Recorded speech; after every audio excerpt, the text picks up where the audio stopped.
सगळ्या गोष्टी मॅनेज आहे, सगळ्या सिस्टीम ठरलेल्या आहेत. निर्णय काय द्यायचा, काय करायचं, फक्त फॉर्मॅलिटी बाकी आहे. तेव्हा कोणाला त्या निर्णयाविषयी इंटरेस्टसुद्धा नाही.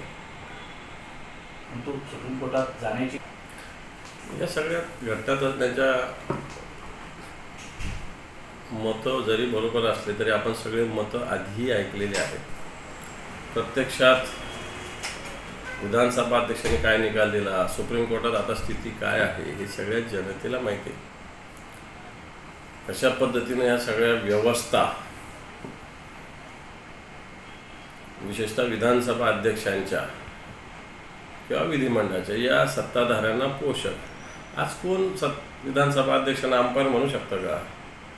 उलट विधानसभा अध्यक्ष तर त्या 11 खेळाडू सहभागी झालेला खेळाडूच 12वा खेळाडू पाणी देण्याच्या निमित्तानं येऊन, हे करण्याच्या निमित्तानं येऊन यांच्या बाजूच घेण्याची भूमिका पार पाडत आहे.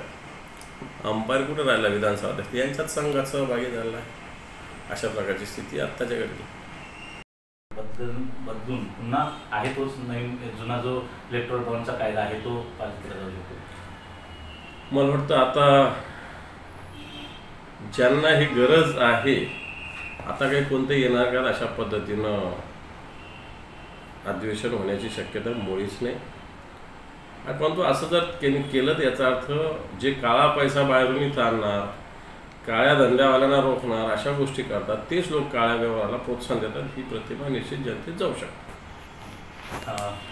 कंपन्या निधी देतील त्यांना कदाचित सरकारकडून फायदा पोहोचवण्याचा हेतू असू शकतो आणि त्यामुळे हे बॉन्ड जे आहे ते कॅन्सल करण्यासाठी गेलेलं आहे आणि जे काही पैसे राजकीय पक्षांनी घेतलेले आहेत ते परत करण्याचे आदेश देखील सुप्रीम कोर्टाने दिलेले आहेत.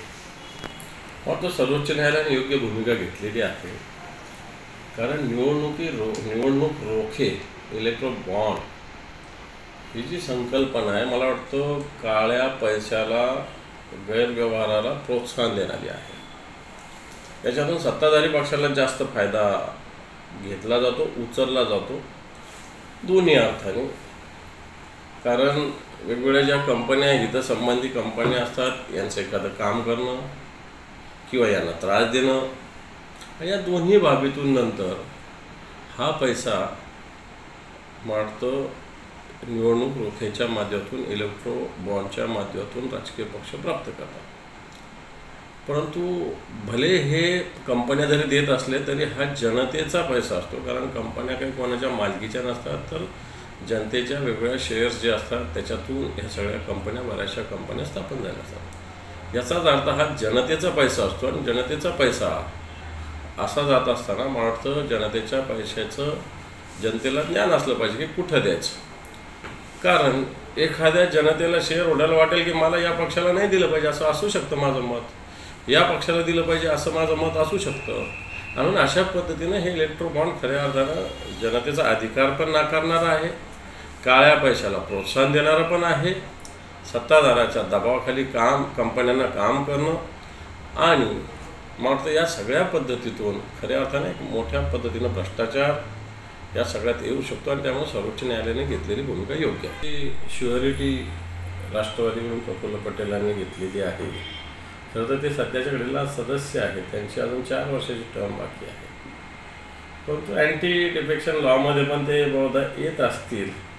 म्हणून या भीतीनंसुद्धा हे पहिल्यांदाच घडतं की ज्याचे फक्त 2 वर्षाची टर्म कंप्लीट झाली तो पुन्हा एकदा राज्यसभेला जातो आहे, हे समोर येत आहे. आणि शिवसेना प्रमुखाच्या नावाने जी शिवसेना आहे त्यांनी तर 2 दिवसापूर्वी काँग्रेसमधून त्यांच्याकडे आलेल्या देवरांना उमेदवारी देऊन ते सिद्ध केलं आहे की मला वाटतं हे कोणत्या दिशेनं चाललेलं आहे. दुसऱ्याला नाव ठेवणं सोपं असतं, परंतु स्वतः ज्या पद्धतीनं देवरांना, मग तुमच्याकडे मग काही लोक नव्हते का राज्यसभेत लढणारे? परंतु मला असं वाटतं या सगळ्याच्या धनदानगे उद्योगपती यांचीच चलती याच्यात दिसते. परंतु राष्ट्रवादीचा प्रफुल्ल पटेलांचा निर्णय तर मला वाटतं अनाकलनीय दिसतोय.